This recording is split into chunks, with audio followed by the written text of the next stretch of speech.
Hey there again. I currently live in the Sydney electorate. Um, well, good electorate. Um, anyway, we've got in the House of Representatives. There's 7 different candidates. We have a Liberal candidate, a Citizens Electoral Electoral Council candidate, the Greens candidate, Christian Democratic Party candidate, Independent, Jane Ward, a Labor candidate, and a Democrats candidate. Now, thing is, I can look up all those other ones and find websites. For the Independent, no such luck. Jane Ward has very little on her on the internet from what I can see. And I wrote her an email. I looked on the Australian Electoral Commission website, looked up, the details there. So, email address, sent off an email saying, hey, can you send me some information? That was a few days ago now. Haven't heard back from her. I'm not really willing to phone her. That's sort of money. But the thing is, how am I supposed to know what she stands for? What's her campaign? What's her policies?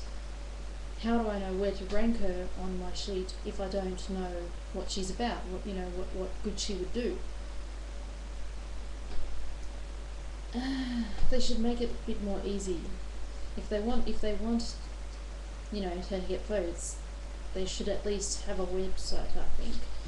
Well, that's my opinion, being a young person that uses the web. I think it'd make a lot of difference. Anyway, I don't know what I'll do about it. I really want to find more information on them. If you can tell me some more information, or where I can find some more information, I'd love to hear it, or love to get it, because I do like to be an informed voter. I do intend on voting below the line for the Senate.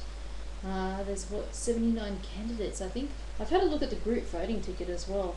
Very interesting, some of those preferences. You should check it out. It's on the Australian Electoral Commission website. Sorry.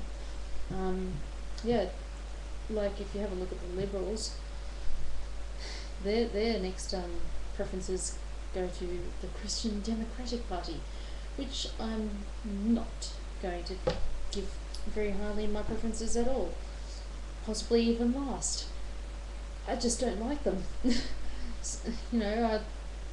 I've had a look and I don't agree with their policies, so, well, most of them anyway, so that's why I'm not going to give them my vote.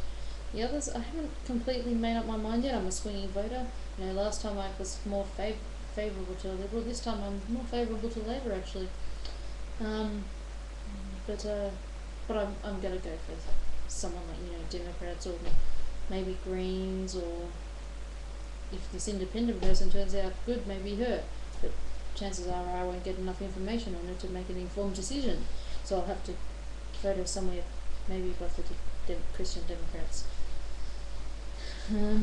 Unless, I don't know.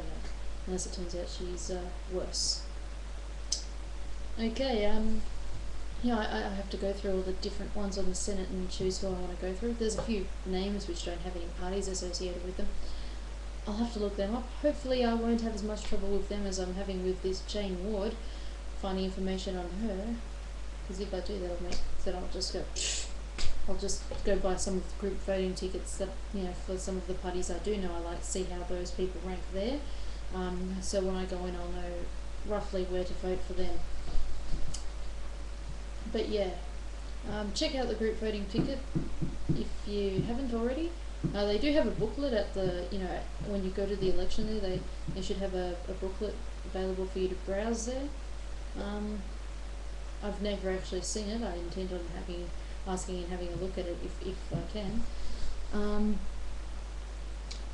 Alright, well, that's enough of my ramblings. I think the Liberals aren't going to make it this election. That's what the polls are telling me, and I'm thinking people don't like a lot of what they've done in the past 4 years. So I think people are thinking it's time for a change, let's kick them out. They'll probably vote in Labor, not some other party. that's just the way things are. It's unlikely that that happens. Also, one of the other things I wanted to go mention just before I go, when you put in a blank vote, you're not really throwing your vote away. They just, I forgot what it is. I need more research on that as well. But it's like you're giving your votes to the government, and then the next or whatever. It's not really, because it's compulsory voting. I think that particular thing is stupid. If you're throwing your vote away, but it's counted as a vote for whatever the current government or whatever. So that's pretty stupid. I think none of the above would be a great option. I like compulsory voting, but I don't like that if you throw your vote away, it just goes for the what the freak, my screen like that. Phew, scared me. Alright, well, bye.